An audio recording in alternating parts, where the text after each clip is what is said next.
Welcome. I have for you Breaking Bill: When Truth Hides Truth.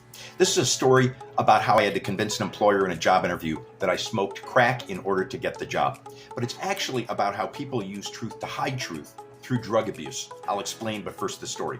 Fall of 2016, I'd just gotten off the streets with a GoFundMe campaign and wanted to get a job with the high-end luxury landscaping company my roommate worked for, to be assigned to a permanent crew based on site full-time at the estate of a high-tech billionaire in Paradise Valley. As far as shitty jobs in the height and weight economy, this one was the least shitty. My roommate goes to set up my spot on the crew, comes back and says that the crew leader knows who I am through homies that run on the streets, and word is I smoke meth. Now, let me stop right there. First of all, practically everybody in that swath of town smokes meth, and I just got off the street. But on top of that, my roommate is a star crew member, vapes meth all day, every day on the job site without him realizing.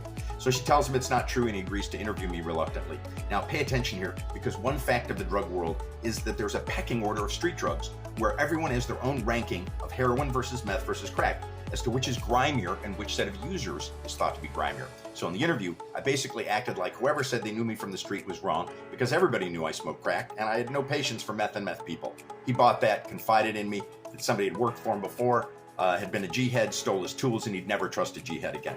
Back to the point I made earlier.